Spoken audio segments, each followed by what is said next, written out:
है, सभ्यता जो है मानवता की, ये शुरू हुई।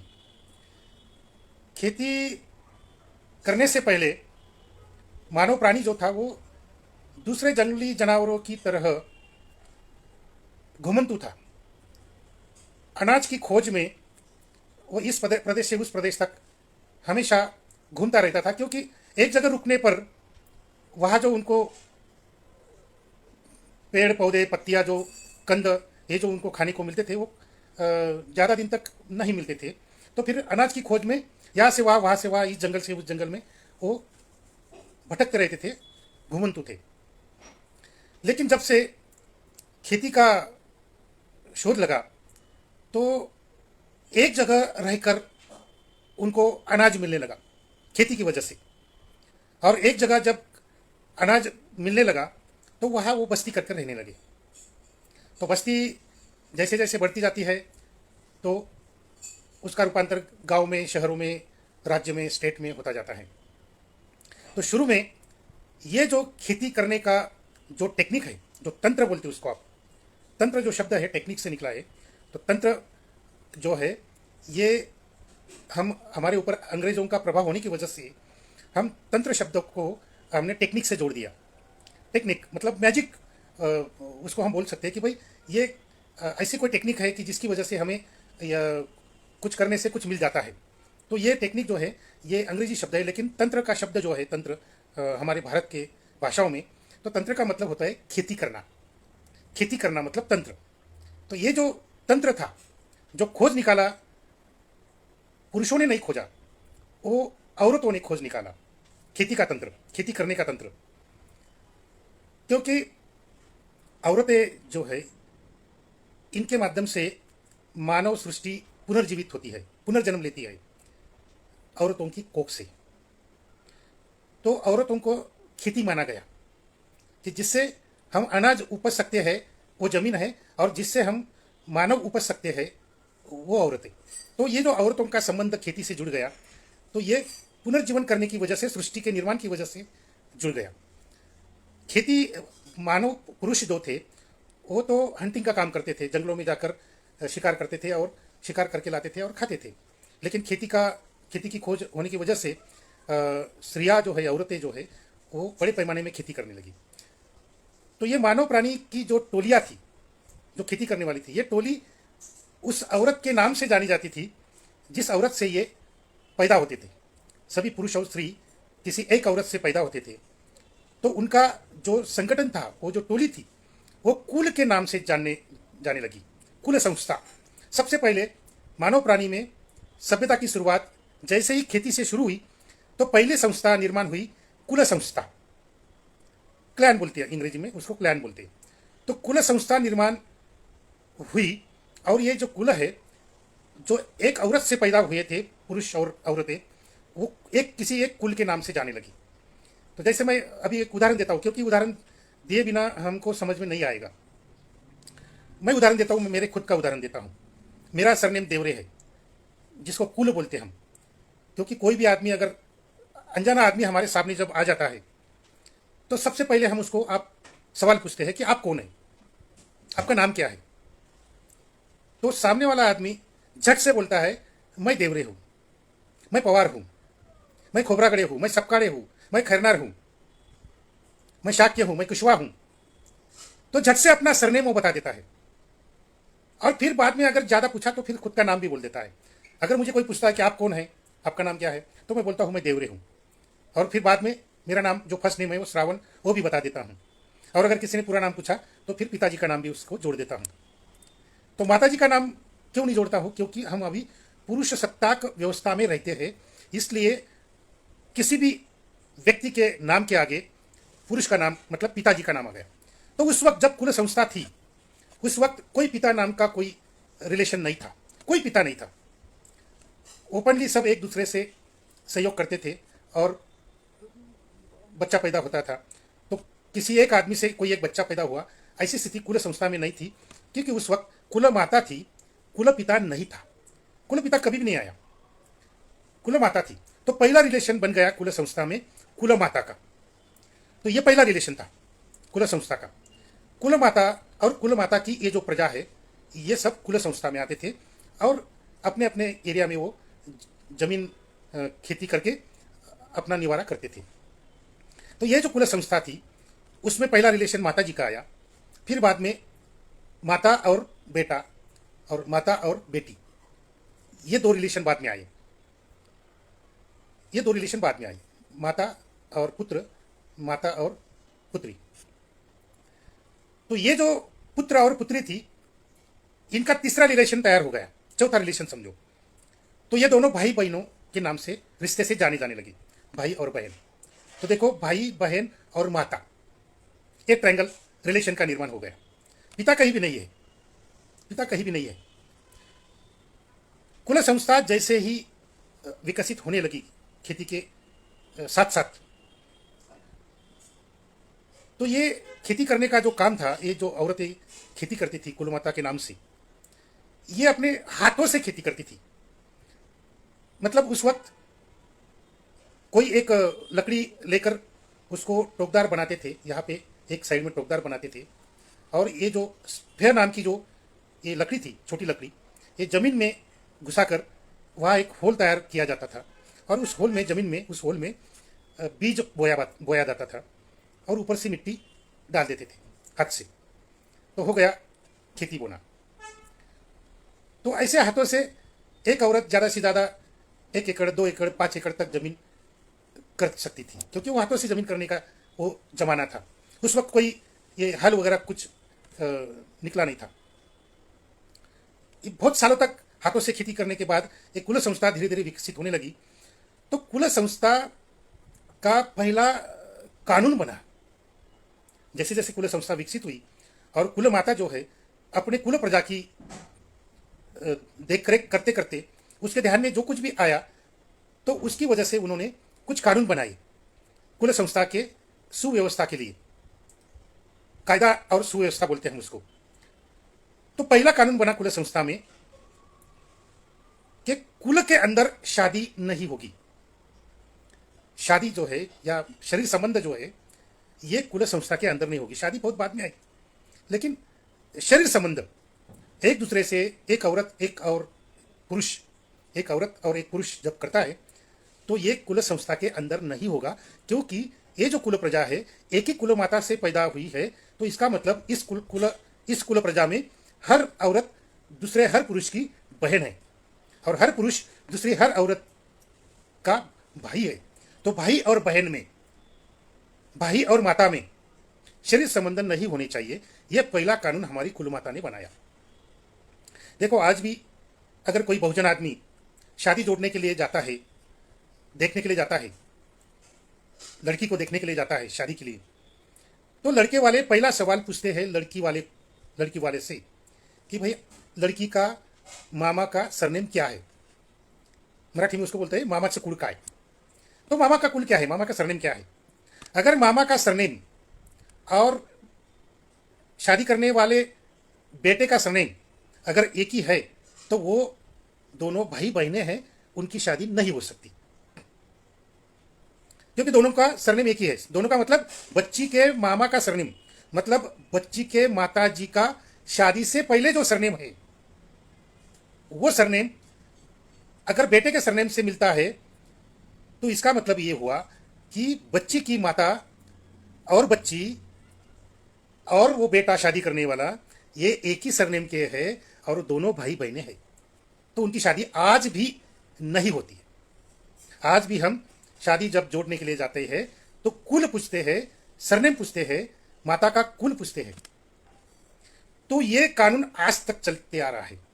ये कानून की वजह से क्या हुआ, ये बहुत बड़ा वैज्ञानिक संशोधन था कुल माताओं का उस वक्त 5000 साल पहले।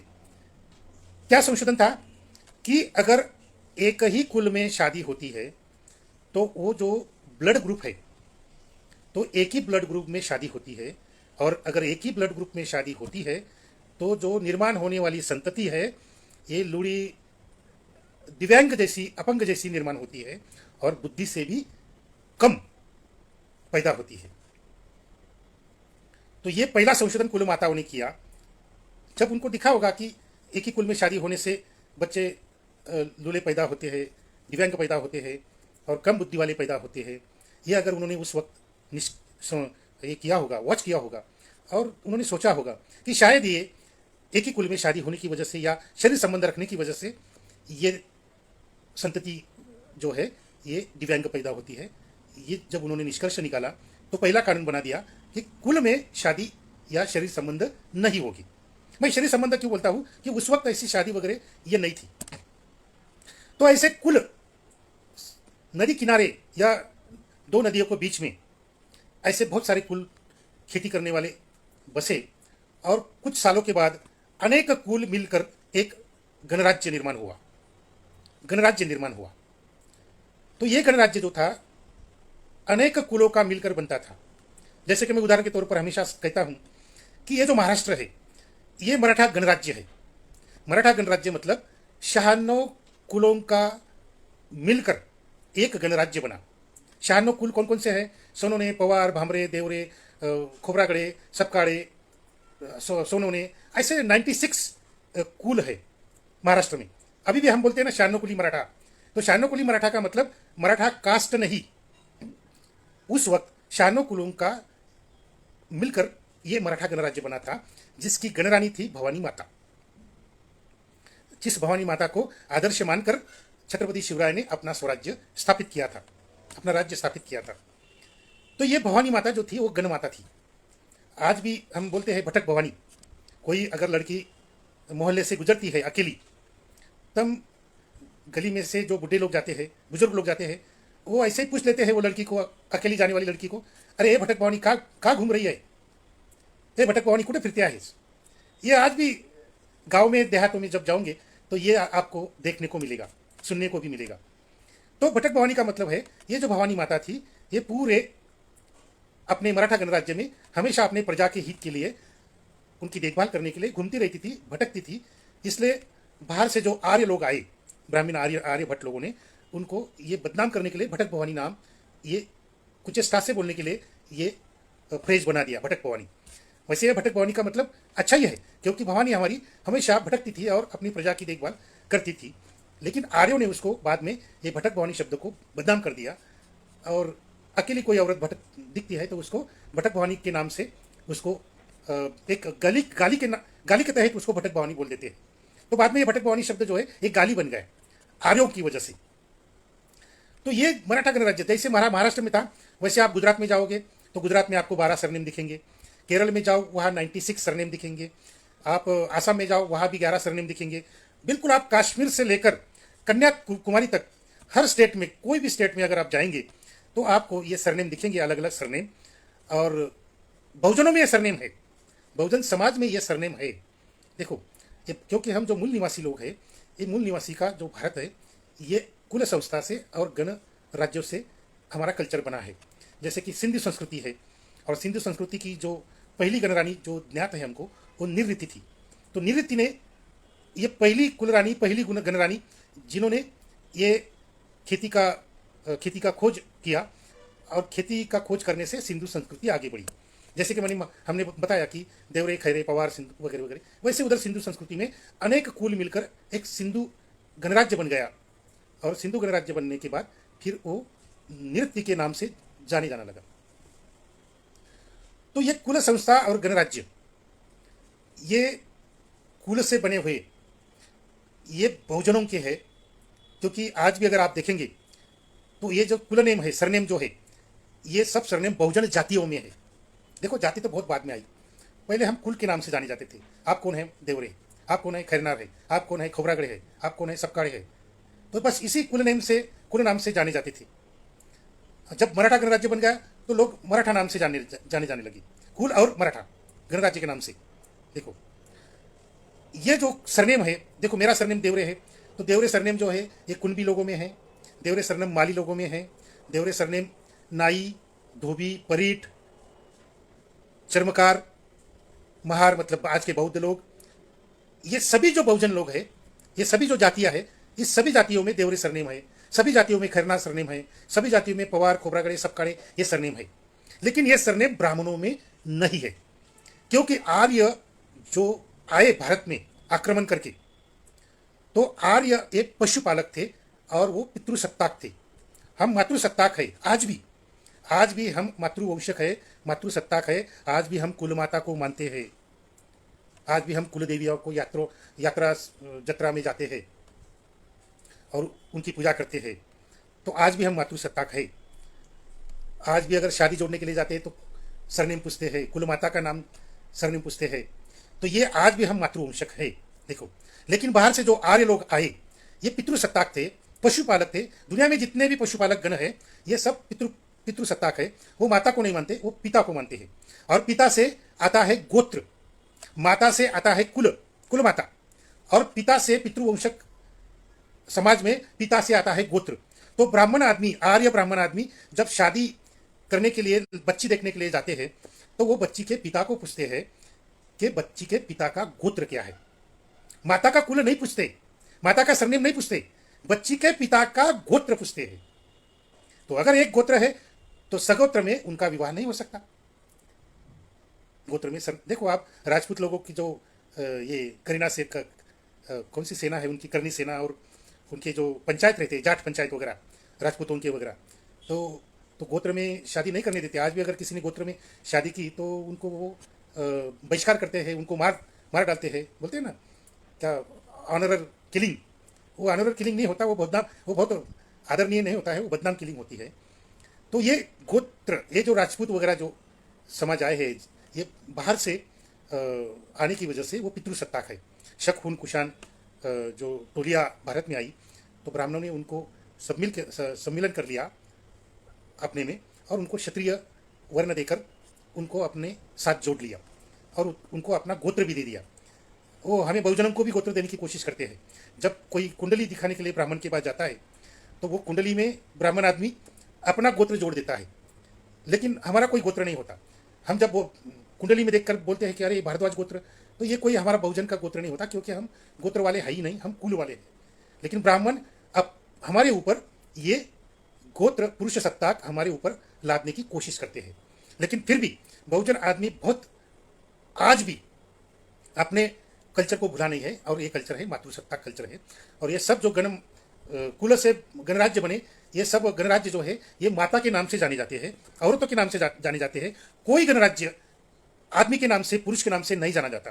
देखो, विदेहगण वैदेहिका, वैदेहिका मतलब है सीता, तो सीता का गण था विदेहगण। कैकई, तो कैकई केकई गण की गणमाता थी कैकई, तो कैकई का गण है केकई गण, है ना। तो ये सब जो गण है, जैसे कि ये कुंती का कौंतेय गण था, है ना। तो ये सब जो गण है ये औरतों के नाम से जाना जाता था। ताटका, रामायण काल में ताटका, शूर्पणखा ये महाराष्ट्र की भी रानी थी, जिसकी राजधानी त्र्यंबकेश्वर थी। तो बाद में गणराज्य के स्थापित होने के बाद में जो विकास हुआ, तो उसमें ये शूर्पणखा भी आती है। और हमारे खानदेश में कानबाई माता करके जो एक बहुत बड़ी गणमाता हो गई है। तो छोटे छोटे प्रदेश में ऐसी छोटी छोटी गणमाताएं भी होती थी, जैसे कि कानबाई गणमाता है, जैसे कि शूर्पणखा ये भी गणमाता थी। और शूर्पणखा का जो रामायण काल में जो गणराज्य था वो त्र्यंबकेश्वर था। त्र्यंबक का मतलब है तीन अम्ब का मतलब होता है अम्बा, अंबिका, अंबालिका। ये तीन गणमाताएं थी, जिसका नाम हमको महाभारत से मिलता है, भीष्म के माध्यम से। तो ये तीन जो मतलब माता, अंबालिका मतलब माता, और अंबिका मतलब माता, ये तीन माताओं का मिलके ये त्र्यंबक नाम का एक गणराज्य था, जो बाद में शिव आने के बाद उसको त्र्यंबकेश्वर उनके नाम से बना दिया। जब जैसे जैसे हमारे ऊपर पुरुष सत्ताक व्यवस्था आ गई बाद में, तो माताएं बाजू हो गई और गणमाताएं भी बाजू हो गई, और पिता के नाम से या पुरुष के नाम से फिर हम उस गणराज्य को जानने लगे। लेकिन सबसे शुरू में कुल माता और गणमाता ही थी, और आज भी हम गणमाता को मानते हैं, कुल माता को मानते हैं। जैसे कि छत्रपति शिवाजी राजे भवानी माता को आदर्श मानकर उनका गणराज्य है, तो मतलब उनका स्वराज्य में पुनर्स्थापित कर रहा हूँ भवानी माता का। इस तरह से वो आदर्श का मतलब हम निकाल सकते हैं। भवानी माता ने जो तलवार दी छत्रपति शिवराय को, ये भले ही ब्लाइंड फेथ हो सकता है, अंधश्रद्धा हो सकती है, लेकिन उस ब्लाइंड फेथ को, उस मिथ को अगर विज्ञान के तरफ से अगर हम उसको जानते हैं, तो भवानी माता की तलवार का मतलब यही होता है कि भवानी माता से प्रेरणा लेकर छत्रपति शिवाजी राजे ने गणमाता भवानी माता का राज्य का पुनर्रोहण किया, पुनर्जीवन किया, ऐसा ही उसका वैज्ञानिक विश्लेषण हो सकता है। तो ये जो तंत्र शब्द है, फिर हम तंत्र के पास आते हैं। तो ये जो तंत्र शब्द है, ये तंत्र का मतलब होता है खेती करना। तो जो खेती करने वाले लोग हैं वो स्वतंत्र है, निसर्ग की गुलामगिरी से बाहर निकल चुके हैं। क्योंकि पहले तो निसर्ग के गुलाम थे। अगर सृष्टि ने, निसर्ग ने अगर खाने को कुछ दिया तो उतने दिन तक वहां रहना है, फिर बाद में जगह बदलनी है, इस जंगल से उस जंगल, है ना। तो निसर्ग से मुक्ति पाने की पहली कोशिश खेती करने से शुरुआत हुई। तो तंत्र मतलब ये स्वतंत्र होने की एक प्रक्रिया है। तंत्र का मतलब स्वतंत्र होने की प्रक्रिया है। कोई भी व्यक्ति, कोई भी समाज आज तक पूरी तरह से स्वतंत्र नहीं है, नहीं है। ये रिलेटिवली है, ये सापेक्ष स्वतंत्र है। लेकिन जब स्वतंत्रता मिलती है तो कुछ कायदे कानून मानने पड़ते हैं, मतलब उसके कुछ बंधन भी आ जाते हैं। तो स्वतंत्रता का मतलब बंधन भी होता है, क्योंकि जब वो बंधन हम पालते हैं, वो कानून हम जब पालते हैं, तो स्वतंत्रता सबको मिलती है। तो ये ड्यूअल है, ये इसमें द्वंद्व है। ये जो द्वंद्व है, ये द्वंद्व से हम स्वतंत्र अधिकाधिक स्वतंत्रता की तरफ हम जाते हैं।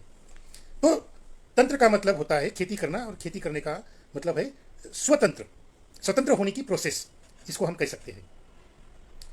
तो ये जो गणतंत्र था, मतलब कुल संस्था, कुल माता, गण माता, मातृसत्ता की व्यवस्था आई, माता के नाम से वो समाज व्यवस्था थी। फिर बाद में स्त्री सत्ताक व्यवस्था आई।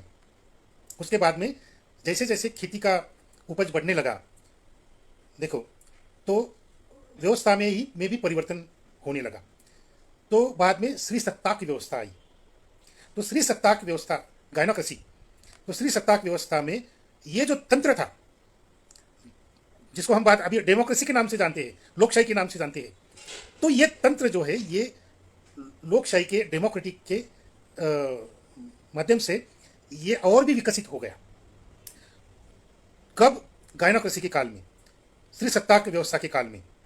स्त्री सत्ताक व्यवस्था में जो गण समाज का चलन होता था, कायदा और सुव्यवस्था होती थी, तो उसमें निर्णय लेने वाली दो सभाएं थी, मतलब दो संस्था थी, एक सभा थी और एक समिति थी।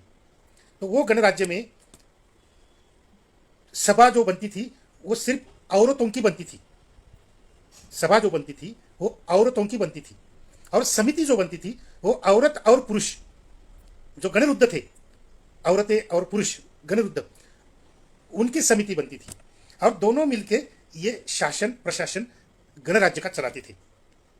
जैसे आज लोकसभा है, जो चुन के जाते हैं वो लोकसभा में बैठते हैं, और जो चुन के नहीं जाते, मतलब जो गणरुद्ध जिसको बोलते हैं कि भाई ये अलग अलग फील्ड में अनुभवी लोग हैं, बुद्धिमान लोग हैं, तो उनका एक राज्यसभा करके उनका एक अलग संस्था बना दी है।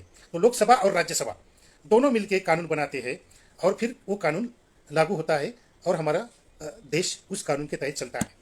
तो ये जो डेमोक्रेसी है, आज की डेमोक्रेसी, तो सब लोग जानते हैं कि ये डेमोक्रेसी यूरोप से आई है, पश्चिम से आई है। अंग्रेज आए, उनके साथ में ये डेमोक्रेसी आई।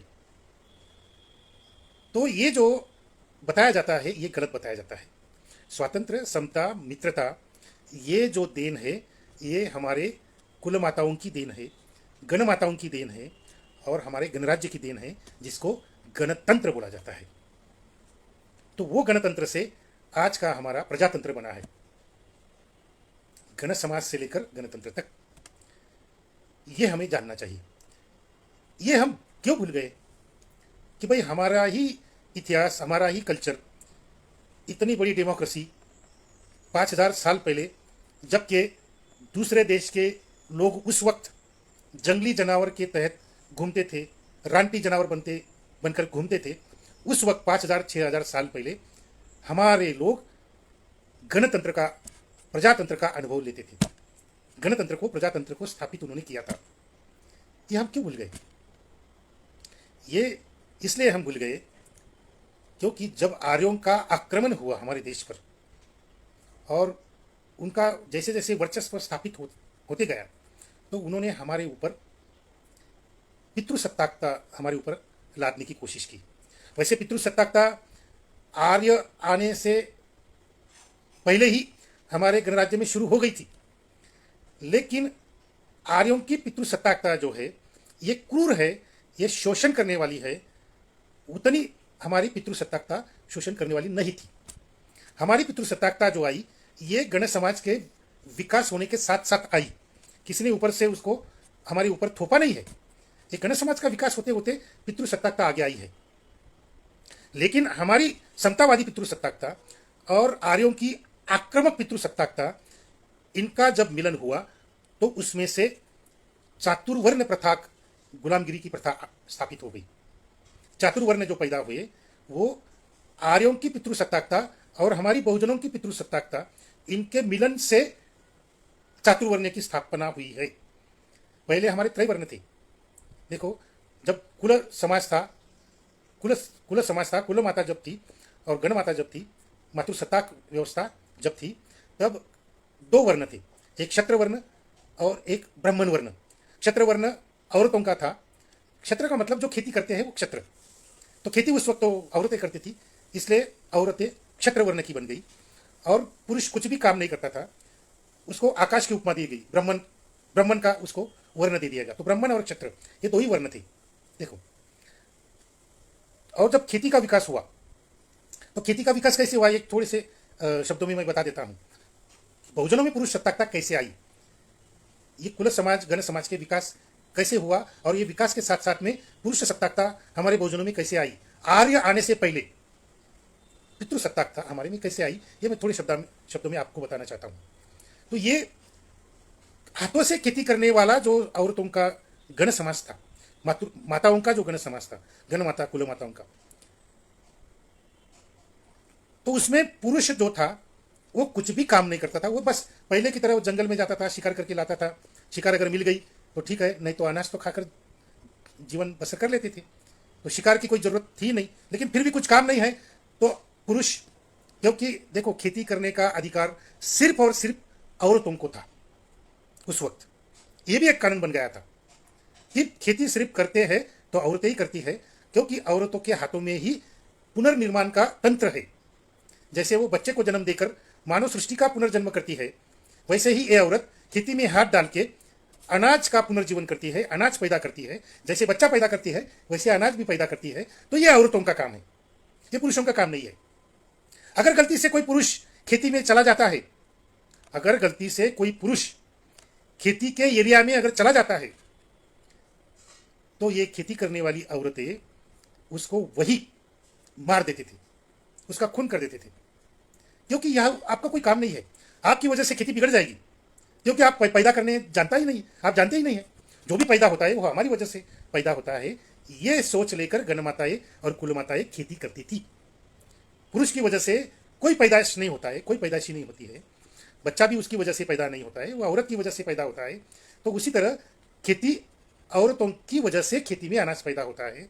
ये जो उस वक्त के समाज की जो समझ थी, जिसको आज आप ब्लाइंड फेथ कह सकते हैं, लेकिन वो तो उस वक्त विज्ञान के आधार पर ही बोलते थे कि पुरुष का कोई काम नहीं है, संतान पुरुष की वजह से नहीं, माताओं की वजह से पैदा होती है। तो उनकी जानकारी जब जहाँ तक थी, वैज्ञानिक जानकारी, वहाँ तक वो कानून बनाते थे। जैसे कि बहन और भाई की शादी में उन्होंने कानून बना दिया कि बहन और एक ही कुल के प्रजा में औरत और पुरुष शादी नहीं कर सकते। ये उस वक्त का विज्ञान था जो उन्होंने जान लिया था, और विज्ञान जानने के बाद उन्होंने कानून बना दिया। उसी तरह उनका ये विज्ञान था कि संतति स्त्रियों की वजह से होती है, उसी तरह अनाज पैदा करने का काम स्त्रियां ही कर सकती है। ये जो उनका विज्ञान उस वक्त था, जो उन्होंने खोज निकाला था, तो उसकी वजह से उन्होंने ये कानून बना दिया कि खेती में पुरुष प्रवेश नहीं कर सकता, अगर करता है तो उसको मार देंगे। ये कानून बना था। तो फिर आगे चलकर क्या हुआ कि प्रजा बढ़ती गई, संख्या बढ़ती गई, जनसंख्या बढ़ती गई, कुल समाज बढ़ते गया।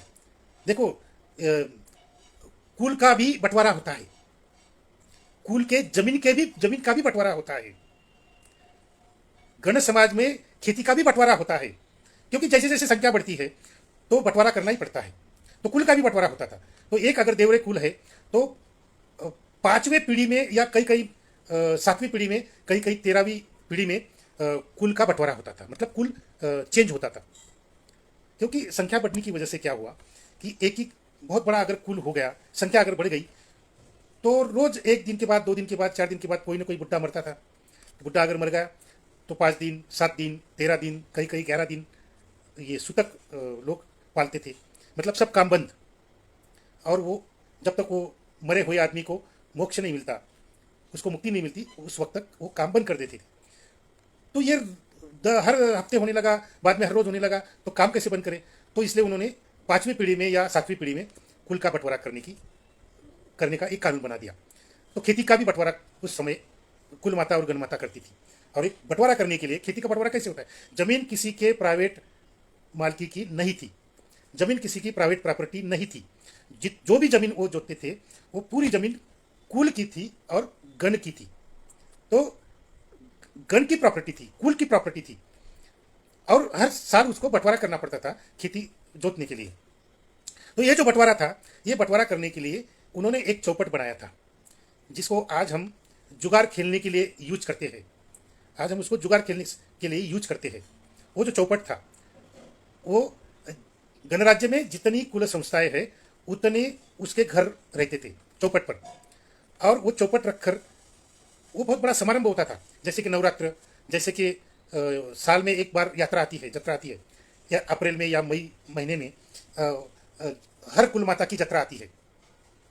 तो उस जत्रा में, जत्रा का मतलब वही है, सब कुल के लोग, गण समाज के लोग इकट्ठा आते हैं, गण माता कुल माता इकट्ठा आती है, सब कुल प्रजा इकट्ठा आती है, उत्सव मनाते हैं। और उत्सव के साथ साथ जमीन का बंटवारा भी करते थे, जमीन का बंटवारा भी करते थे। और जमीन का बंटवारा समान होने के लिए वो एक चौपट खेलते थे। तो चौपट के माध्यम से, जैसे समझो कि अभी महाराष्ट्र में 96 कुल है, 96 कुल का मिलके मराठा गणराज्य बनाया है। तो मराठा गणराज्य में ये जो चौपट था, ये 96 घरों का था। आज भी देखो, आप कोई भी चौपट देखो, 96 घरों का होता है। केरल में भी 96 घरों का होता है, कहीं 12 घरों का होता है गुजरात में, क्योंकि वहाँ पे 12 सरनेम है, 12 कुल नेम है बहुजनों के। तो ये चौपट के माध्यम से जमीन का बंटवारा समान तरफ से होता था। तो किसी को बहुत अच्छी जमीन, किसी को कम अच्छी जमीन, ऐसा नहीं होता था, क्योंकि जमीन के भी उतने ही टुकड़े किए जाते थे, 96 टुकड़े। और उन टुकड़ों के ऊपर ये लगाते थे कि भाई ये अमुक कुल का होना चाहिए। तो वो चौपट खेलते खेलते उसको वो जमीन का हिस्सा मिल जाता था। तो बाद में आर्यों ने उसको, ये चौपट को जुगाड़ का माध्यम बना दिया, कुल माताओं को, गण माताओं को बदनाम करने के लिए। तो ये समानता के लिए बना चौपट बाद में जुगाड़ का साधन बन गया और शोषण का साधन बन गया। देखो, गण माताएं और कुल माताएं ने जो भी हमको समता के माध्यम से हमको जो भी दिया है, वो आर्यों ने, पुरुष सत्ताक व्यवस्था ने उसको बदनाम किया है। देखो, उसको बदनाम किया है। गण माता, ये जो मैं उदाहरण देते हैं हमेशा, ये आम्रपाली का। तो आम्रपाली का नाम आम्रपाली नहीं था, उसका नाम अम्बपाली था, अम्बपाली। तो अम्ब का आम्र बना दिया, आम्र का मतलब आम। तो आम का जो गणराज्य है, उस गणराज्य की ये आम्रपाली जो है, ये गणिका बन गई, गणिका बन गई। गणिका का मतलब वेश्या, गणिका का मतलब वेश्या। तो ये जो ये अम्बपाली थी, वो आम्रपाली नहीं थी, ये अम्ब थी। अम्ब का मतलब माता होता है। तो उस गण की ये माता थी, गण माता थी। तो गण माता का पुरुष सत्ता की व्यवस्था में हो गया गणिका, और गणिका का हो गया वेश्या। तो ये जो अम्ब माता थी, ये आम्रपाली, ये उस गण माता, उस गणराज्य की गण माता थी। और वो मुक्त शरीर संबंध रखती थी गण समाज के निर्मिति के लिए, पुनर्निर्माण के लिए। तो जैसे वो अनेक पुरुषों से संबंध रखती थी, वैसे गण समाज की संख्या बढ़ती थी और खेती भी अच्छी तरह से पैदा होती थी। ये उस वक्त का समझ था कि गण माता अगर ज़्यादा से ज़्यादा लोगों से शरीर संबंध करे, तो गण समाज की संख्या भी बढ़ती है, गण समाज पुनर्जीवित होता है, और खेती में अनाज भी अच्छी तरह से पैदा होता है। ये उस वक्त की समझ थी। लेकिन जैसे जैसे पुरुष सत्ताकता आती गई, ये गणिका बदनाम होती गई। नृत्य को भी बहुत बदनाम किया आर्यों ने। देखो, नृत्य के समय में जो ये तंत्र था, तो उस तंत्र के लिए जो कानून बनाए गए थे और खेती करने के लिए जो मंत्र बनाए गए थे, तो उस वक्त वो तांत्रिक श्रुति थी, तांत्रिक श्रुति। ये तांत्रिक श्रुति को विकृत करके आर्यों ने और पुरुषों ने पुरुष सत्ताक व्यवस्था में आने के बाद ये तांत्रिक श्रुति को वैदिक श्रुति बना दिया। तांत्रिक श्रुति को विद्रूप करके, कुरूप करके, बदनाम करके जो उसका नया रूप आया वो वैदिक श्रुति बन गया, जिसको आज हम वेद बोलते हैं, वेद बोलते हैं। तो वेदों में ये सब कृषि माया के मंत्र है जो ये गण माताओं ने लिखे हैं। देखो, गण माताओं ने लिखे हैं, गार्गी वगैरह जैसे नाम आते हैं, तो ये औरतों का नाम होता है। तो वेदों में ब्राह्मणों ने, आर्यों ने ये तांत्रिक श्रुति को बदनाम कर दिया और वो लुप्त हो गई, खत्म हो गई। हाँ, तो ये मुझे टाइम बताओ। हाँ, मैं जितना भी बोल सकता हूँ ये घंटे में उतना ही बोलूँगा। अगर कोई पार्ट बाकी है तो मैं उसको सेकंड एडिशन में उसको मैं बताऊँगा, क्योंकि ये बहुत बड़ा सब्जेक्ट है। ये एक घंटे में होना बहुत मुश्किल है, फिर भी मैं कोशिश कर रहा हूँ, क्योंकि उदाहरण दिए बगैर तो कोई समझ नहीं सकता। सिद्धांत तो मैं ऐसे भी बताते जा सकता हूँ, लेकिन सिद्धांत अगर समझ में आने हैं तो उसके लिए उदाहरण भी देना पड़ता है, और उदाहरण देते देते टाइम तो बहुत निकल जाता है। तो मुझे आप बताएंगे कि भाई अभी आगे जो है हम सेकंड पार्ट में इस विषय को हम ले सकते हैं।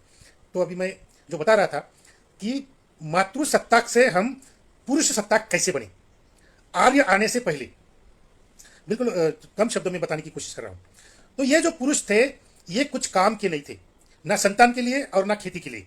बस एक जंगलों में जाते थे और शिकार करके लाते थे, अगर मिली तो खाए, नहीं शिकार मिली तो अनाज खाकर सो गए, क्योंकि जो अनाज था वो तो बिल्कुल मिलता ही था औरतों की वजह से। तो शिकार करते थे, जंगलों में घूमते थे, और जंगलों में घूमते घूमते कुछ प्राणी जो है वेजिटेरियन प्राणी, वो उनको साथ में अपने गांव में लेकर आते थे, जैसे कि गाय, बैल, भैंस। ये जो प्राणी है वेजिटेरियन प्राणी, जो हिंसक नहीं है, तो उनको वो अपने साथ साथ गांव में लाकर उनका भी यूज करने लगे। तो पुरुषों ने सोचा कि ये जो प्राणी है, बैल प्राणी, गाय प्राणी, भैंस नाम का प्राणी, ये दूध वगैरह देकर तो गण समाज को पालने की कोशिश भी करते थे। एक पूरक अनाज था वो, पूरक अनाज, गाय का दूध, भैंस का दूध। तो पुरुषों के दिमाग में एक विचार आया। देखो, जब दिमाग में विचार आता है तो फिजिक्स में मतलब बहुत, ये जो समाज है, समाज में उसकी एक जरूरत होती है। समाज की संख्या बढ़ने लगी, हाथों से खेती करने की वजह से अनाज कम आने लगा, और अनाज कम पड़ने लगा, तो ज़्यादा से ज़्यादा अनाज पैदा करने की गरज निर्माण हुई, जरूरत निर्माण हुई। तो जरूरत ही संशोधन करने के लिए बाध्य करती है दिमाग को। दिमाग में ये विचार आने लगते हैं कि अनाज का पैदाश कैसे बढ़ाया जाए, क्योंकि हाथ से खेती करने से तो अनाज ज़्यादा होता नहीं और कम पड़ता है, लोगों को पुरता नहीं है, तो अनाज की पैदाइश बढ़ानी चाहिए। ये विचार जब दिमाग में आने लगा तो पुरुष के दिमाग में भी आने लगा, और उन्होंने सोचा कि ये जो प्राणी है, गाय, बैल, भैंस, इनके माध्यम से अगर हम खेती करेंगे तो खेती का विस्तार होगा और अनाज भी ज़्यादा से ज़्यादा पैदा होगा। तो ये विचार जब दिमाग में आया तो उन्होंने वो जो स्पेयर नाम की जो काठी थी, जो लकड़ी थी, जो टोकदार बनाकर हाथों से खेती करती थी, तो वो जो काठी है, वो जो लकड़ी है, वो लकड़ी को उन्होंने रस्सी बांधी, रस्सी का एक टोक लकड़ी को बांधा, और रस्सी का दूसरा जो टोक है वो बैल के गले में बांध दिया। देखो मैं क्या बोल रहा हूँ, कोई भी नया संशोधन कैसे होता है, नया खोज कैसे होता है, ये इसका एक उदाहरण है। क्या उदाहरण है कि ये जो लकड़ी है, ये हाथ से जमीन में करने के बजाय अगर ये लकड़ी को अगर हम बैल से जोड़ देते हैं रस्सी के माध्यम से, तो बैल ये लकड़ी को खींचेगा, ये स्पेयर नाम की लकड़ी को खींचेगा, तो जमीन में खड्डा पैदा होगा, कीर पैदा होगी, और उस कीर में हम धान बोएंगे, अनाज बोएंगे, बीज बोएंगे, और ऊपर से मिट्टी डाल देंगे। तो बैलों की ताकत की वजह से, ये प्राणियों की ताकत की वजह से, जहां 1 एकड़ जमीन होती थी, बैलों की वजह से 10 एकड़, 20 एकड़, 50 एकड़ जमीन खेती करने लगे। तो ये इसका मतलब हुआ, स्पेयर जो लकड़ी थी उसका रूपांतरण हल में हो गया। तो हल की खोज हो गई। बड़ी लकड़ी लेकर उसको टोक बनाकर, उसका एक रस्सी का एक टोक बांधकर, दूसरा टोक जो है वो बैल के गले में बांधकर, जब बैल खींचने लगा, ये हल, स्पेयर काठी का रूपांतर हल में हो गया। और हल जो है वो जब जमीन को खोदने लगा, तो जमीन खोदने के बाद उसमें बीज बोया गया, ऊपर से मिट्टी डाल दी गई, और बैल की वजह से, बैल की ताकत की वजह से जहां 1 एकड़ जमीन पहले होती थी, बाद में बैल की वजह से 10, 20, 25 एकड़ जमीन होने लगी और अनाज भरपूर पैदा होने लगा। लेकिन हल का खोज पुरुषों ने किया, औरतों ने नहीं। क्योंकि ये जो पालतू जानवर थे, गाय भैंस वगैरह, ये पालतू जानवर पुरुष जंगल से लाते थे, औरतें नहीं। तो पालतू जानवर पुरुषों की वजह से आए और स्प्रे लकड़ी का हल में रूपांतरण पुरुषों की वजह से हुआ, तो ऑटोमेटिकली खेती पुरुषों के कंट्रोल में चली गई। खेती पुरुष करने लगे और खेती से बाहर औरतें निकलने लगी। खेती से बाहर हो गई औरतें, क्योंकि औरतों का जो तंत्र था, जो टेक्निक था, वो हाथों से खेती करने वाला था। और पुरुषों ने जो तंत्र खोज निकाला, वो हल के माध्यम से, बैल के माध्यम से खेती करने की वजह से वो जो नया टेक्निक आया, नया तंत्र ज्ञान आया, उसको बोलते हैं उत्पादन साधनों का विकास होना। उत्पादन साधन का जैसे ही विकास होता है तो समाज का भी विकास होता है और समाज भी करवट लेता है। करवट लेने का मतलब क्या? पहले स्त्री सत्ताक व्यवस्था थी, मातृ सत्ताक व्यवस्था थी, उसका रूपांतरण हो गया पुरुष सत्ताक। पहले क्षत्र और ब्राह्मण 2 वर्ण थे। क्षत्र मतलब खेती करने वाली औरतें क्षत्र, और ब्राह्मण वर्ण जो कुछ भी नहीं करता था, आकाश की पोकली का नाम, मतलब कुछ भी नहीं ऊपर, तो उसका नाम ब्राह्मण को दे दिया गया ब्राह्मण, पुरुष। जब लेकिन पुरुषों के हाथों में खेती गई तो 3 वर्ण बन गए, 3 वर्ण बन गए। तो क्षत्र मतलब क्षेत्र, क्षेत्र का मतलब खेत, और खेत का मतलब खेती करना, जो पुरुषों ने शुरू की थी। तो पुरुष को क्षत्रिय वर्ण मिल गया, क्षत्र का रूपांतर क्षत्रिय हो गया, क्षत्र वर्ण का रूपांतर क्षत्रिय हो गया और वो पुरुषों को दिया गया। और पुरुषों में ही एक वर्ण ऐसा बन गया जो ब्राह्मण वर्ण था, वो ब्राह्मण का ब्राह्मण वर्ण हो गया। सुनिए, ब्राह्मण का ब्राह्मण वर्ण हो गया। और सब जो पुरोहित था, पूजा करने का जो अधिकार था, पूजा पाठ करने का जो अधिकार था, मंत्र कहने का, चैटिंग करने का जो अधिकार था, जो पहले स्त्रियों को था, औरतों को था, वो पुरुष के हाथ में आ गया। और वो मंत्र पठन करने वाला आदमी ब्राह्मण से ब्राह्मण हो गया, पुरोहित हो गया। तो औरतों का जो अधिकार था खेती करने का, वो भी चला गया, और वो चले जाने की वजह से उनका पौरोहित्य करने का जो अधिकार था, वो भी चला गया। देखो, रामायण में एक कथा है, रामायण में एक बात बताई है। जब वो राम राजसूय यज्ञ करता है, तो ये पूजा विधि है, यज्ञ तो फिर बहुत बाद में आया, लेकिन ये पूजा विधि है। राजसूय यज्ञ मतलब पूजा विधि। तो ये पूजा विधि औरत के बगैर, बीबी के बगैर नहीं होता था। और राम तो राजसूय यज्ञ करना चाहता था, लेकिन कानून ऐसा था, कानून तब भी मातृवंशक सत्ता का कानून चला था, एकदम एक दिन में सब बदल नहीं गया। ये बदलने के लिए बहुत साल लगे, बहुत साल। देखो फिजिकल, देखो भौतिक बदल तो जल्दी हो जाता है, बस पेड़ लकड़ी है, उसका हल में रूपांतर हो गया, और कुछ सालों में खेती औरतों से निकलकर पुरुषों के कंट्रोल में चली गई। इसको कुछ साल लगे। लेकिन मातृ सत्ताक, स्त्री सत्ताक जो कल्चर था, ये कुछ सालों में नहीं बदला, वो सालों तक चलता रहता है। क्योंकि ये दिमाग की बात है, मेंदू, ये जो हमारा दिमाग है, ये जो समझ, जिसको हम आज अंधश्रद्धा बोलते हैं, जिसको हम आज मिथक बोलते हैं, तो ये जो मिथक है, मिथक, ये मिथक के कंट्रोल में अपना दिमाग रहता है। वो एक दिन में या 1 साल में या 10 साल में चेंज नहीं होता, उसको चेंज होने के लिए बहुत साल लगते हैं। उसको कल्चरल संघर्ष बोलते हैं। तो मातृ सत्ताक से पितृ सत्ताक समाज बनने के लिए बहुत बड़ा कल्चरल संघर्ष हुआ, कल्चरल रिवोल्यूशन हुआ। उसका मैं उदाहरण एक ऐसे दूंगा कि देखो, ये नवरात्र उत्सव में दुर्गा माता और महिषासुर का संघर्ष बताते हैं। दुर्गा माता और महिषासुर, देखो कहीं भी दुर्गा माता का जब आप चित्र देखते हैं तो महिषासुर को मारकर वो दुर्गा माता अपना विजय उत्सव साजरा कर रही है। तो महिषासुर भी बहुजन था और दुर्गा माता भी बहुजन ही थी। कि देखो, आर्यों में कोई माता नहीं है, आर्यों में सिर्फ पिता है और गोत्र है, आर्यों में कोई माता नहीं है। माता है तो सिर्फ बहुजन में। इसलिए दुर्गा माता का जो उत्सव है, नवरात्रि उत्सव, और ये दुर्गा माता, ये हमारे बहुजनों की माता है। तो उसका महिषासुर से क्यों झगड़ा हुआ? क्योंकि महिषासुर भी बहुजन है, दुर्गा माता भी बहुजन है। तो ये जो महिषासुर और दुर्गा माता का झगड़ा है, ये मातृवंश सत्ताक से लेकर पितृ सत्ताक बनने वाला जो समाज है, तो उसमें ये कुछ जो पुरुष राजा थे, महिषासुर जैसे राजा, तो उनका संघर्ष ये कुल माता से हुआ, गण माता से हुआ। मातृसत्ताक से लेकर पितृसत्ताक, ये कोई ऐसा इजी नहीं हुआ, बहुत बड़ा कल्चरल संघर्ष हुआ है। और इस संघर्ष के दौरान आर्यों का आक्रमण शुरू हुआ। आर्यों का आक्रमण शुरू हुआ। तो आर्य पहले से ही पितृसत्ताक थे। तो यहाँ के पितृसत्ताकवादी लोग और आर्यों के पितृसत्ताकवादी लोग, इनका जब मिलाप हुआ तो उनके बाद पूर्ण पितृसत्ताक चातुर्वर्ण प्रथा एक समाज बन गया, गण समाज बन गया। और ये चातुर्वर्ण में दास प्रथा आ गई। तो 3 वर्ण हो गए थे पहले, आर्य आने से पहले 3 वर्ण थे। दास वर्ण, जिसको गण समाज का कोई अधिकार नहीं था, गण सभासद उसको नहीं बनाते थे। ये दास कहां से आते थे? 2 गणों का जब संघर्ष होता था तो पहले जो जीतने वाले गण समाज थे वो हारने वाले गण समाज के हर आदमी को, हर औरत को, हर बच्चे को, बच्ची को मार डालते थे, पूरा खत्म कर देते थे पराजित गण को।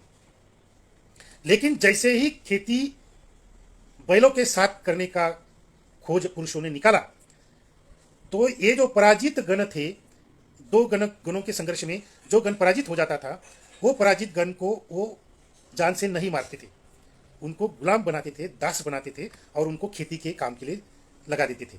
तो ये दास प्रथा, पराजित गणों को दास बनाकर ये दास प्रथा आई। लेकिन ये जो पराजित गण था, दास जो था, ये इसको जीता हुआ गण का मेंबर वो नहीं बन सकता था, उसके लिए वो गण शत्रु था। उस वक्त यही शब्द थे, गण मित्र और गण शत्रु। तो ये जो मित्रता थी, ये गण के तहत मित्रता थी। ये जो स्वातंत्र था, ये जो समता थी, ये गणराज्य के अंदर थी। और दूसरा गण जो था उनके लिए वो शत्रु था, वो परतंत्र था और ये गणतंत्र था। देखो, तो ये 3 वर्ण पहले बने और ये 3 वर्ण बनते बनते आर्यों का आक्रमण होने की वजह से 4 वर्ण बन गए। तो शूद्र दास प्रताक बन गया। पहले दास प्रताक था, फिर बाद में शूद्र प्रताक, चातुर्वर्ण व्यवस्था आई। त्रैवर्ण्य दास प्रथा जो रावण के राज में थे। रावण, देखो रावण जो है ये शूर्पणखा का भाई। मैं फिर एक उदाहरण और देता हूँ। रावण जो था ये शूर्पणखा का भाई है, और अगर वो शूर्पणखा का भाई है तो उसको राजा इसी त्र्यंबक गणराज्य में बनना था। शूर्पणखा का जो राज था, गणराज्य शूर्पणखा का, ये स्त्री सत्ता का गणराज्य था। ये स्त्री सत्ता का गणराज्य था और राजपद जो था वो स्त्रियों में दिया जाता था, गणरानी के लड़की को दिया जाता था। और अगर गणराज्य में जो सबसे ज्यादा सुंदर स्त्री थी उसको ये गणराज्य दिया जाता था, उसको रानी बनाया जाता था, पुरुष को राजा नहीं बनाया जाता था, क्योंकि शूर्पणखा का जो राज्य है ये स्त्री सत्ता का गणराज्य था। तो ये स्त्री सत्ता का शूर्पणखा का गणराज्य, इसमें रावण राजा नहीं बन सकता था। तो रावण को राजा बनने के लिए कहाँ जाना पड़ा? लंका में जाना पड़ा, जहां मंदोदरी का वो गणराज्य था। लंका गणराज्य मंदोदरी का था और मंदोदरी का राज्य जो था ये विकसित हुआ गणराज्य था, जहां पे मंदोदरी से शादी करने के वजह से रावण को राजपद मिला। मंदोदरी से शादी करने की वजह से रावण को वो राज मिला और रावण राजा बन गया, क्योंकि मंदोदरी का राज्य जो था ये मातृवंशक गणराज्य था, जो श्री सत्ता के ही आगे था, विकसित था, जहां पे दास प्रथा थी और दासों के माध्यम से हल चलाए जाते थे, जमीन बोई जाती थी और खेती की जाती थी। इसलिए वो लंका जो थी वो सोने की लंका थी, क्योंकि वहां पे दासों के माध्यम से बहुत उत्पादन होता था अनाज का, इसलिए उसको सोने की लंका बोलते हैं। तो रावण का जो राज्य था वो त्रैवर्णिक था, दास, क्षत्रिय और ब्राह्मण, ये 3 वर्ण थे। देखो, रावण को ब्राह्मण कहा जाता है। रावण को ब्राह्मण कहा जाता है, क्यों कहा जाता है? क्योंकि वो ब्राह्मण वर्ण का था, और ब्राह्मण वर्ण का होने की वजह से और पौरोहित्य भी उन्होंने अपने कंट्रोल में लेने की वजह से वो ब्राह्मण का ब्राह्मण बन गया। ध्यान में रखिए। तो त्रैवर्ण से लेकर चातुर्वर्ण की तरफ जाते जाते ये जो आर्य समाज आया था उसकी वजह से चातुर्वर्ण, दास प्रथा, शूद्र प्रथा राज्य बन गया। ये कैसे बना? आर्य जब बाहर से आए तो उनका जो संघर्ष हुआ तो बलि राजा तक वामन के माध्यम से हुआ। देखो, ये जो अवतार है ये वामन तक, परशुराम तक ब्राह्मण अवतार थे। मतलब ब्राह्मणों के सेनापति, आर्यों के सेनापति, वो तब ब्राह्मण नहीं थे, आर्य थे। ब्राह्मण तो बहुजनों के लोग ब्राह्मण वर्ण की वजह से ब्राह्मण हुए थे, आर्य आर्य के रूप में आए, आक्रमण की तरफ आए, और उन्होंने उनके खुद के सेनापति थे वामन और परशुराम तक। लेकिन परशुराम के बाद उनके सेनापति बन गए राम और कृष्ण जैसे क्षत्रिय लोग, और राम के माध्यम से ये श्री सत्ताक गणराज्य जितने भी थे ये राम के माध्यम से आर्य ऋषियों ने खत्म कर दिए। तो राम का जो वनवास है ये एक बकवास कथा है।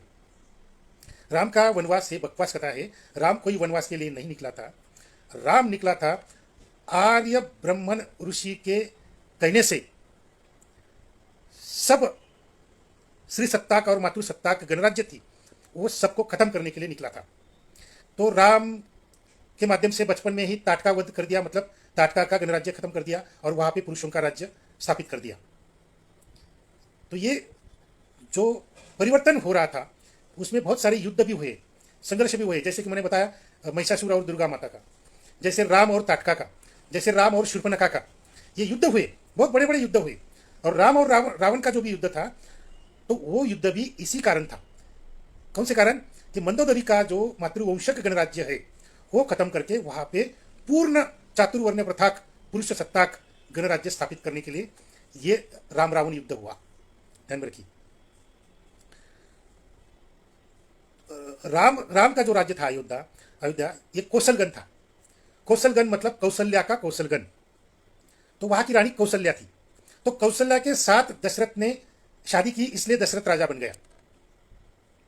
लेकिन दशरथ को ये जो कौशलगण है कौशल्या का, इसको पूर्ण पुरुष सत्ताक बनाना था। इसलिए दशरथ ने कैकेयी को अपने गणराज्य में शादी करके लाया। और उधर जो कैकेयी गण का जो राजा था उसको भी कैकेयी को गणराज्य से बाहर निकालना था शादी के नाम से, ताकि उधर भी पुरुष सत्ताक स्थापित हो जाए और इधर भी दशरथ का राज कैकेयी की वजह से स्थापित हो जाए। तो कैकेयी ने जो वर मांगा था, तो वर का मतलब यही होता है कि कैकेयी ने जब शादी की दशरथ से, तो ये उसकी एक मांग थी कि मेरा ही बेटा अगर राजा बनेगा तो मैं शादी करूंगी।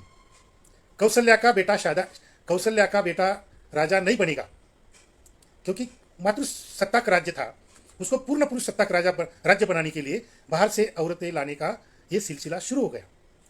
तो सीता के लिए जो लड़ाई थी राम की और रावण की, तो सीता के लिए लड़ाई इसलिए थी कि रावण भी चाहता था कि बाहर के गण से कोई औरत मंदोदरी के गणराज्य में शादी करके लाई जाए, ताकि लंका जो गणराज्य है ये पूर्ण पुरुष सत्ताक हो जाएगा।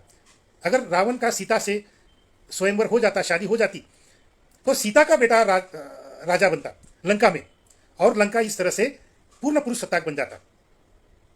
लेकिन सीता की शादी राम से हुई, देखो, और ये कौशल्या का कौशलगण जो था मातृवंशक से पुरुष सत्ताक बन गया, चातुर्वर्ण प्रथाक बन गया, शूद्र प्रथाक बन गया। तो फिर आगे उसमें जो शंभुक की कथा आती है, शूद्र शंभुक को मारकर एक 4 वर्ण की प्रथा राम ने स्थापित की, ये जो रामायण में बताया जाता है।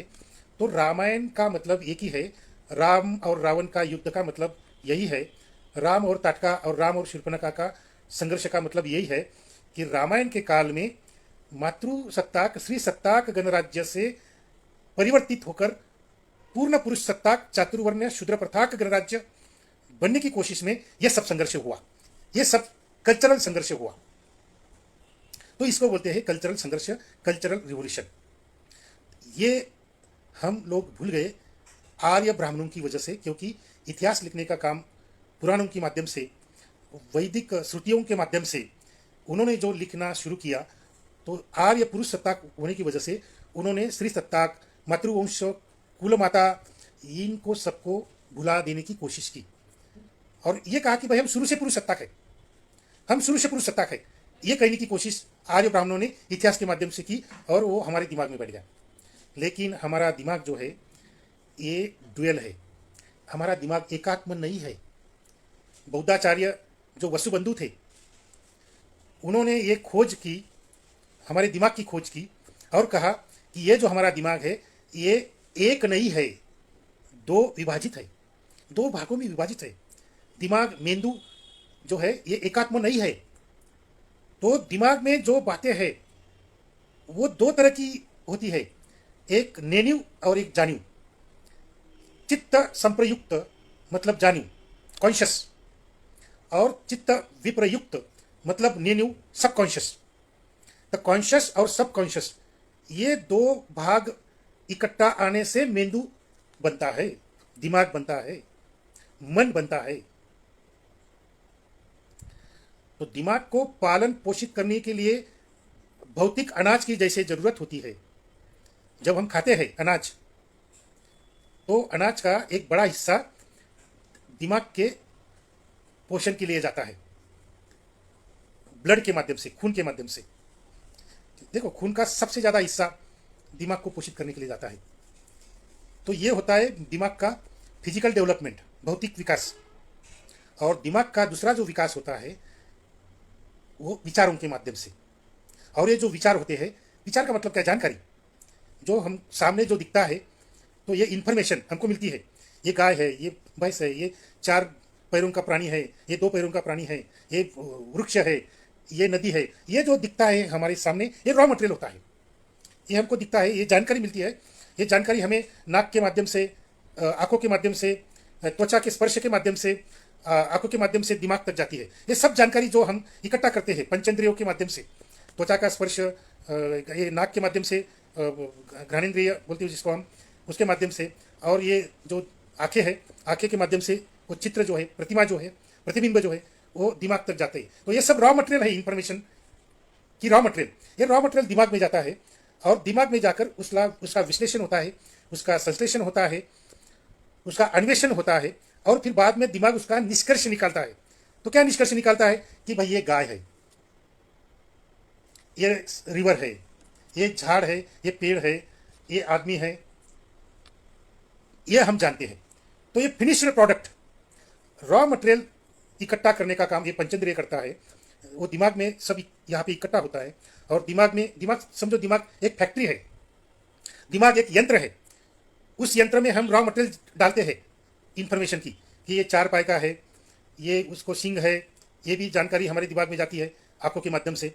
हम जब हाथ टच करते हैं वो प्राणी को, तो लगता है कि अरे इसकी त्वचा तो बहुत कठिन है। तो हम जानते हैं कि भाई ये कठिन त्वचा का प्राणी है।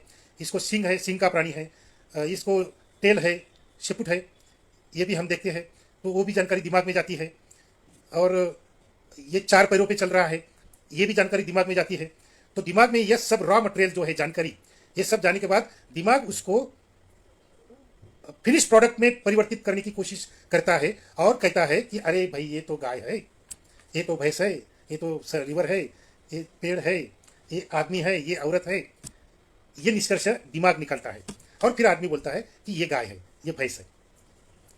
तो ये जो दिमाग है, ये केवल यंत्र नहीं है। वसुबंधु क्या कहते हैं, वसुबंधु ये बहुत बड़े बौद्धाचार्य थे। देखो, भारत में दिमाग का जो संशोधन है, दिमाग के की जो खोज है, ये पूर्व में हुआ, पश्चिम में नहीं। पूर्व के देश जो है, मैक्सिमम जो देश बौद्ध देश है।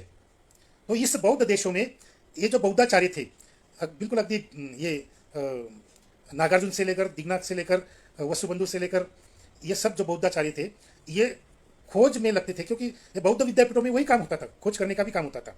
बौद्ध विद्यापीठों में जैसे भौतिक शास्त्र पढ़ाते थे, जैसे आरोग्य शास्त्र मतलब मेडिकल साइंस भी पढ़ाते थे, यंत्र उत्पादन साधनों का स्टडी भी करते थे। वहाँ पे सिलेबस थे, अलग अलग सिलेबस। 64 कलाई का मतलब है ये 64 तंत्र, 64 काम करने के अलग अलग तरीके। खेती करना, मतलब ये हल बनाना, कारपेंटर, लोहार काम, सुनार काम, ये जो सब थे, ये सब बौद्ध विद्यापीठों में शास्त्र के तहत पढ़ाए जाते थे। ये उस वक्त साइंस के माध्यम से पढ़ाए जाते थे। ये सब शास्त्र थे, ये सब जो कला थे, 64 कलाएं, ये साइंस था, और ये साइंस बौद्ध विद्यापीठों में पढ़ाया जाता था। तो उसी तरह ये मेंदु का जो संशोधन था वो भी वहाँ पे किया जाता था। देखो, हमारे ये श्रीशैलम नाम का एक पर्वत है आंध्र में, बहुत बड़ा पर्वत है। आज भी लोग उसको वैराज्य करके कहते हैं, श्री राज्य करके कहते हैं। क्योंकि वो जो श्रीशैलम पर्वत था, उसके एरिया में जो गण समाज था, वो श्री सत्ता का गणराज्य था। और ये जो श्रीशैलम पर्वत पे एक यूनिवर्सिटी थी, विद्यापीठ था। ये विद्यापीठ में सब गणिकाएं रहती थी, योगिनी रहती थी, और ये सब संशोधन का काम वहाँ पे करती थी।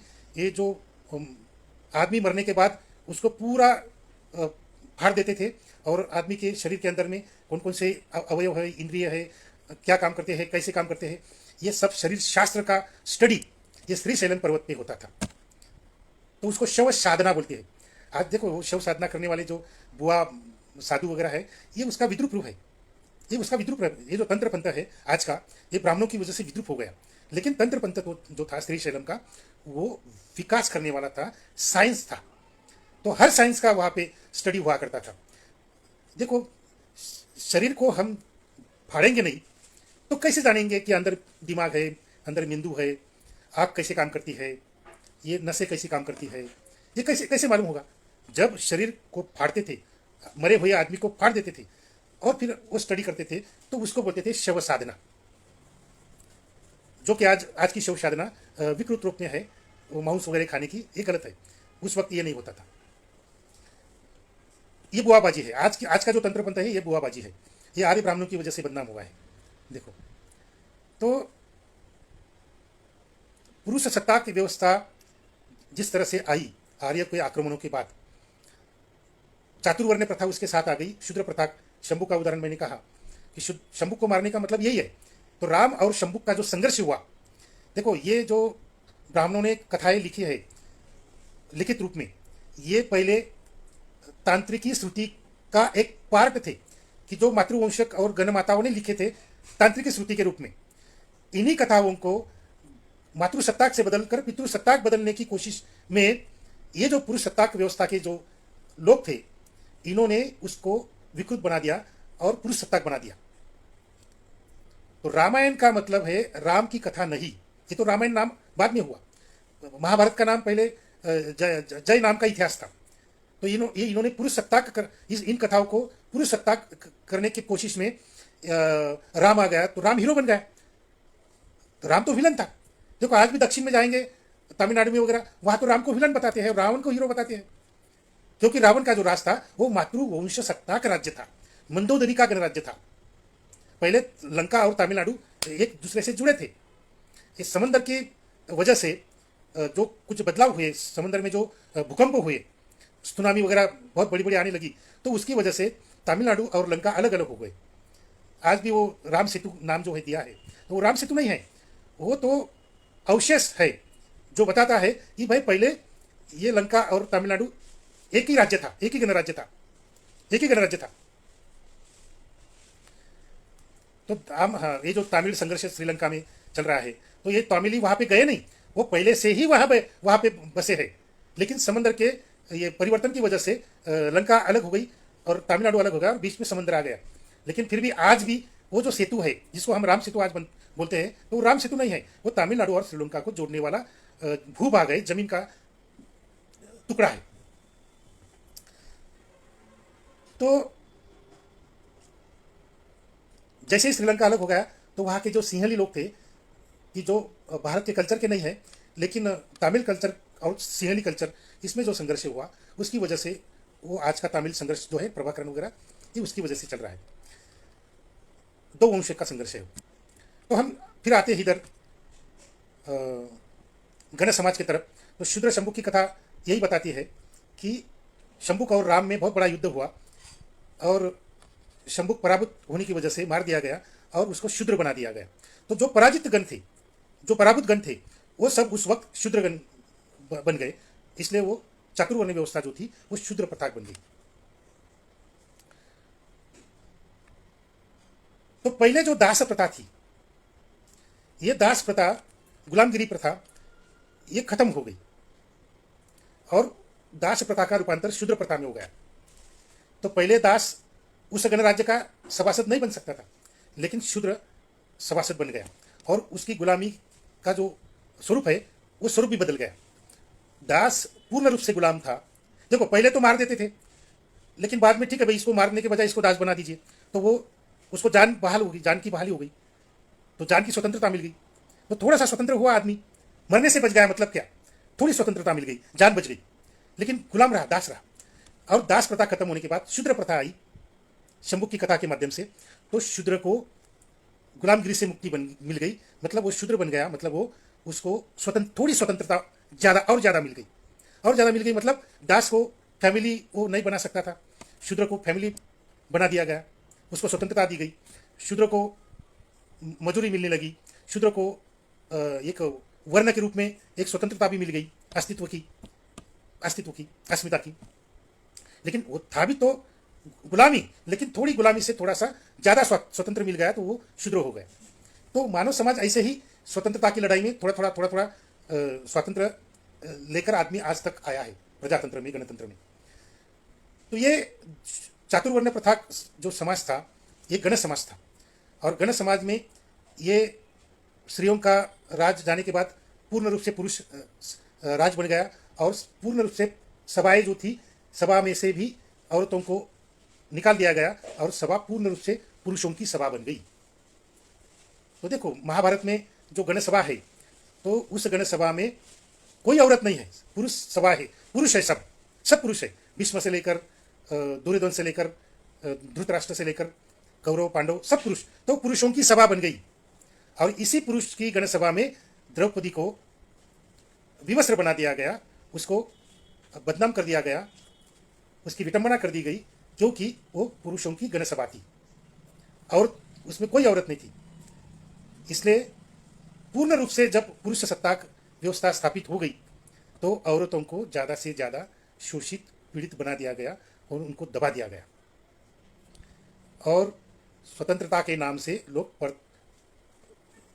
गुलाम भी बन गए। देखो जब स्वतंत्रता मिलती है तो वो ऐसी शुद्ध रूप से स्वतंत्रता नहीं मिलती, उसके साथ गुलामी भी आ जाती है, नई तरह की गुलामगिरी भी आ जाती है। लेकिन फिर भी वो समाज विकसित होने की वजह से एक उच्चतर स्तर में आ जाता है, जिससे कि लोगों का रहनीमान भी जो है वो उच्च रूप में विकसित हो जाता है।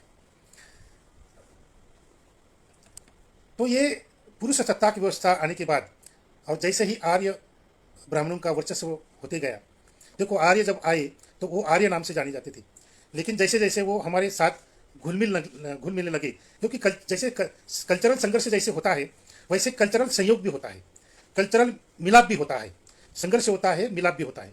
तो आर्यों ने इस वर्ण व्यवस्था में जब वो सम्मिलित हुए, तो उन्होंने जीते होने की वजह से, जीते हुए होने की वजह से उन्होंने ब्राह्मण वर्ण को अपना लिया, क्योंकि उस वक्त समाज में ब्राह्मण वर्ण जो था वो समाज में ऊपर के स्थान पर था। देखो चाणक्य ने जो अनेक कानून बनाए उस वक्त, आर्य चाणक्य ने, तो उसमें ये भी एक कानून है कि आर्यों को दास नहीं बना सकती। तो आर्य अगर दास नहीं बनते तो क्या बनते हैं? वो ब्राह्मण बनते हैं, ब्राह्मण वर्ण के बनते हैं। आर्य दास वर्ण के नहीं बन सकते, इसका मतलब है आर्य ब्राह्मण वर्ण के बन सकते हैं। आर्य क्षत्रिय वर्ण भी क्यों नहीं बन सकते? क्योंकि क्षत्रिय मतलब है खेती करना, तो खेती करने का काम होता है, कष्ट का काम होता है, श्रम का काम होता है। तो चाणक्य यही बात उस कानून में कहता है कि आर्य को दास नहीं बनाना, मतलब आर्य को कोई कष्ट का काम, श्रम का काम नहीं देने का। तो कौन सा काम बाकी रह जाता है? ब्राह्मण वर्ण का, जिसमें कुछ काम करने की जरूरत नहीं होती। तो वह वर्ण आर्यों को देने की कोशिश उस वक्त की गई, जैसे कि चाणक्य ने की। तो चाणक्य तो एक उदाहरण है।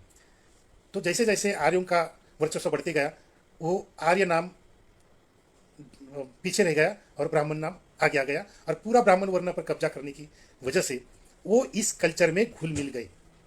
लेकिन कितने घुल मिल गए? अगर वो ब्राह्मण वर्ण भी बन गए तो भी वो बहुजन समाज में नहीं घुले। उन्होंने अपना आर्य वंश की जो शुद्धि है वो शुद्धि कायम रखने की कोशिश की। इसलिए उन्होंने अंतर्वर्णीय शादियां और अंतर जातीय शादियां कानूनन बंद करने की कोशिश की। देखो जहां कोई भी अंतर्वर्णीय या अंतर जातीय विवाह होता था, वहां पे वो हमला बोल देते थे, मार देते थे, वधु को भी, वर को भी मार देते थे और बारातियों को भी मार देते थे। तो अंतर जातीय विवाह नहीं होना चाहिए, ये कानून उन्होंने बना दिया। देखो सबसे बड़ा उदाहरण लिंगायत धर्म का है। बसवेश्वर जो थे लिंगायत धर्म के संस्थापक, उन्होंने अंतर जातीय विवाह करने की शुरुआत कर दी अपने लिंगायत धर्म में। तो चमार और ब्राह्मण दोनों की शादी करने की कोशिश की। आप पढ़ेंगे गिरीश कर्नाड का तलेदंड नाम का एक जो नाटक है, प्ले, उसमें ये सब अंतर्जातीय विवाह का वर्णन है और कैसे ये विवाह नष्ट करने की कोशिश उस वक्त के ब्राह्मणों ने की, ये भी गिरीश कर्नाड जी ने तलेदंड नाम के नाटक में लिखा है। तो आप पढ़िए उसको, छोटा नाटक है। तो ये अंतर्जातीय विवाह करने वाला लिंगायत धर्म को खत्म करने का काम उस वक्त के ब्राह्मणों ने किया। और उस वक्त का जो बिज्जल राजा था वो नाई समाज का था, ओबीसी, आज का ओबीसी नाई समाज का था, नाभिक। तो वो बिज्जल राजा को भी ब्राह्मणों ने मार दिया, खत्म कर दिया, क्योंकि वो लिंगायत धर्म को सपोर्ट करता था बिज्जल राजा, इसलिए ब्राह्मणों ने उसको भी खत्म कर दिया।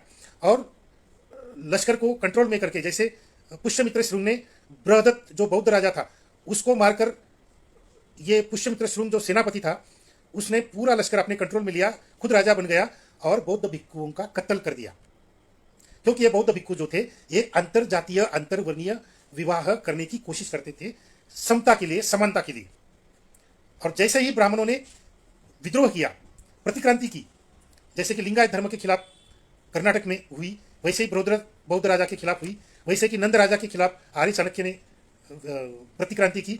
तो ये क्रांति प्रतिक्रांति ये बाबा साहब ने बहुत अच्छी तरह से ब्राह्मणवाद की प्रतिक्रांति, इस नाम का जो किताब है उनका छोटा सा, आप पढ़िए उसको। वो कल्चरल रिवोल्यूशन के नाम से बहुत अच्छा जाना जाता है कि कैसे इस देश में ब्राह्मण वर्ण की प्रतिक्रांति हुई, ब्राह्मण जाति की प्रतिक्रांति कैसे हुई, ये उस किताब में बहुत अच्छी तरह से बाबा साहब ने लिखा है। तो बाबा साहब उस किताब में यही लगता है कि हमारा जो बहुजन समाज है, यहाँ का मूल निवासी, वो कुलबाह्य विवाही था, कुलबाह्य विवाही, गटबाह्य विवाही। तो उसको गटांतर्गत विवाही करने की कोशिश में ये जाति अंतर्गत और विवाह की प्रथा ब्राह्मणों ने शुरू की और जाति व्यवस्था का निर्माण हो गया। जैसे ही वर्ण व्यवस्था खत्म कर दी बौद्ध धर्म ने, वर्ण व्यवस्था खत्म करने के बाद यहाँ पे पुग और श्रेणी की व्यवस्था आई। तो श्रेणी का मतलब है जितने भी काम करने वाले लोग हैं ये श्रेणी में संगठित हो गए। कुम्हार काम, सुवर्ण काम, लोहार काम, खेती करने का काम, ये जो प्रोडक्शन करने का काम करने वाले, जो श्रम करने वाले लोग थे, ये श्रेणी में आ गए। और उत्पादन होने के बाद जो उत्पादित माल था उसको व्यापार के माध्यम से देश विदेश में ले जाने का काम पुग नाम के लोग करते थे। तो पुग और श्रेणी में ये लोग संगठित हुए और इस देश को इतना प्रोडक्शन किया कि जो प्रोडक्शन दूसरे देश में बेचने के लिए जाना पड़ता था। तो अंतर्राष्ट्रीय मार्केट बन गया हमारा देश, अंतर्राष्ट्रीय मार्केट बन गया। क्योंकि जैसे ही दास प्रथा खत्म हो गई, वैसे ही दास स्वतंत्र होने की वजह से उस समाज का जो उत्पादन था वो 10% ज़्यादा बढ़ गया। ये जो डीडी कोसंबी नाम के जो बहुत बड़े बौद्ध तत्वज्ञानी हो गए, कोसंबी, डीडी कोसंबी, ये बौद्ध तत्वज्ञानी डीडी कोसंबी अपने किताब में बताते हैं कि बौद्ध समाज जैसे ही दास प्रथा खत्म हो गई वैसे उस समाज का उत्पादन 10% ज़्यादा बढ़ गया। तो क्यों बढ़ गया? क्योंकि जो दास था वो स्वतंत्र होने की वजह से ज़्यादा काम करने लगा, ज़्यादा खेती बोने लगा और ज़्यादा उत्पादन करने लगा। उस वक्त का जो पहले जो कुंभार था, वो कुंभार जब स्वतंत्र हो गया, गुलामगिरी से मुक्त हो गया, तो वो कुंभार का जो कुंभार सूक्त करके एक अपने इसमें है, बौद्ध वाङ्मय में आप जब देखेंगे पिटक में, तो उसकी एक कथा आती है कुंभार की। तो एक कुंभार ऐसा है कि जिसकी 500 कुंभशाला है, मतलब 500 फैक्ट्रीज है उसकी, मिट्टी के बर्तन पैदा करने वाली फैक्ट्रीज 500 है। 500 कुंभशाला का मतलब 500 फैक्ट्रीज है ये मिट्टी के बर्तन पैदा करने वाली। और उस मिट्टी के बर्तन को देश विदेश में बेचने के लिए उसके पास 500 ये क्या बोलते उसको, जहाज थे, 500 जहाज। तो एक कुंभार के पास अगर 500 फैक्ट्रीज है और 500 जहाज है, तो सोचो उस वक्त कितना उत्पादन होता था जो देश विदेश में जाकर बेचते थे। तो वो जो बौद्ध समाज था, तो बौद्ध क्रांति की वजह से उसका जो जीडीपी है, डेवलपमेंट का मापन करने का जो एक साधन है जीडीपी आज का, तो आज हम जीडीपी हमारा जो है 8% से कभी ऊपर गया नहीं, 9% कभी हुआ ही नहीं। लेकिन बौद्ध क्रांति के बाद जो जीडीपी बढ़ा, तो कुछ लोग कहते हैं कि 32% तक गया, 32%, और कहा आज का 8% और कहा उस 32%। देखो वो जीडीपी गिनती करने की उस वक्त कोई साधन नहीं था, तो उस वक्त का जीडीपी कैसे हम ढूंढते हैं कि भाई बौद्ध समाज में बौद्ध क्रांति के बाद जब लोग जर्नी के लिए निकलते थे तो काठी को सोना बांध के निकलते थे। तो ये जो कहावत है, लकड़ी को काठी को सोना बांध कर जर्नी करने वाले जब लोग उस वक्त थे, तो इसका मतलब ये है कि हर आदमी के पास सोना था, हर आदमी श्रीमंत था, क्योंकि इतनी संपन्नता आ गई थी कि किसी को चोरी करने की कोई जरूरत थी नहीं। इसलिए आराम से लोग सोना लेकर जंगलों से जर्नी भी कर सकते थे। और उस वक्त के जो डाकू लोग थे, जो डाकू की कथा बताई जाती है, बुद्ध और ये अंगुलीमाल की कथा, तो उस वक्त ये जो डाकू थे, ये डाकू से आदमी बनने की प्रोसेस हो गई थी, क्योंकि चोरी करने की उस वक्त जरूरत ही नहीं लगती थी। जैसे कि दास लोग स्वतंत्र होकर मालिक बनने लगे, खेती के मालिक बनने लगे। दास लोग खेती से दास से निकल कर खेती करने लगे, तो मालिक बन गए। जो कुम्हार था, लोहार था, वो पहले दास था। तो दास प्रथा खत्म होने के बाद वो स्वतंत्र बन गया और 500 कुंभशाला का एक मालिक कुम्हार बन सकता है।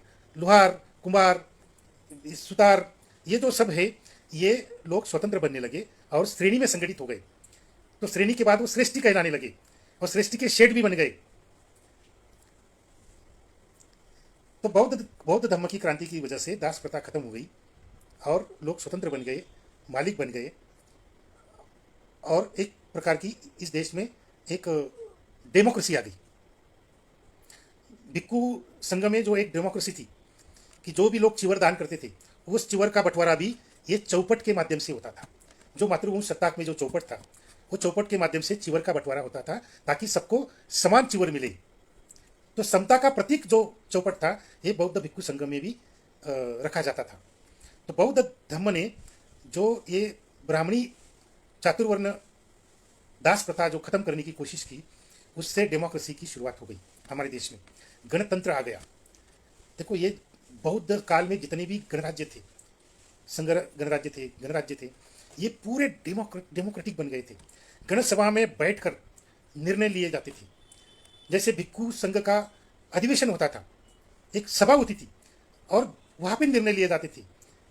दो भिक्खुओं में अगर झगड़ा हो गया तो उसका निर्णय भी बौद्ध भिक्खु संघ की गणसभा में लिए जाते थे। तो ये जो भिक्खु संघ था, ये लोकशाही का, डेमोक्रेसी का एक आदर्श उदाहरण था, जिसकी वजह से उस वक्त के गणराज्य में वो उसका अनुकरण किया जाता था। तो ये भिक्खु संघ भी एक डेमोक्रेसी का एक अच्छा उदाहरण था।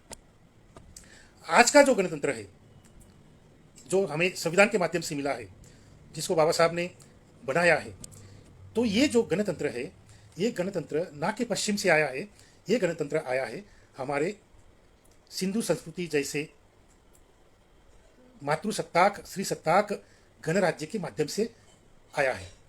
लेकिन ये जो आर्य ब्राह्मणों ने हमको गलत इतिहास बताया, हमको जो गलत जानकारी दी हमारे इतिहास की, पुराण कथा के माध्यम से या वेदों के माध्यम से, ये भाकड़ कथाओं के माध्यम से जो जानकारी हमारे दिमाग में डाल दी, और ये जानकारी लेकर हमारा दिमाग जो है, ये दिमाग मनुवादी बन गया, ब्राह्मणवादी बन गया, ब्राह्मणवादी कल्चर का बन गया।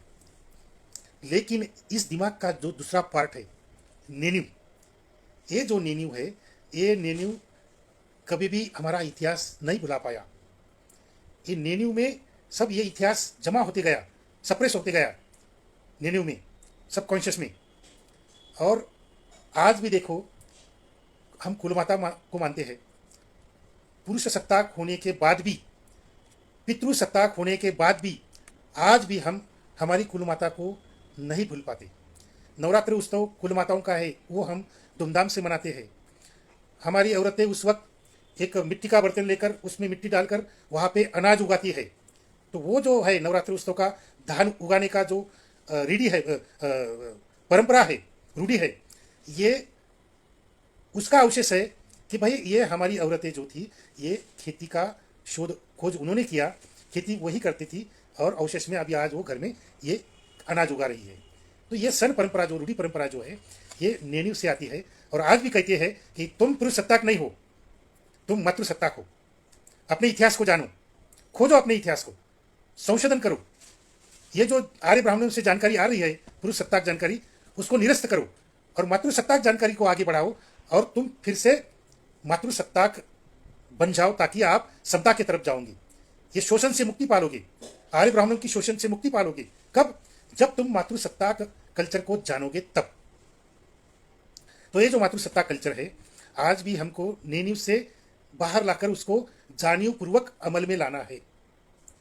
ये जो सब कॉन्शियस में जो जानकारी हमारी इतिहास की इकट्ठा हुई है, मातृसत्ता की, कुल सत्ता की, कुल समाज की, कुल माता की, ये अगर जानकारी को हम जानियो में लाकर, कॉन्शियस में लाकर अगर नया इतिहास हमारा लिखा गया तो हम ये आर्य ब्राह्मणों की गुलामगिरी से मुक्ति पा सकते हैं।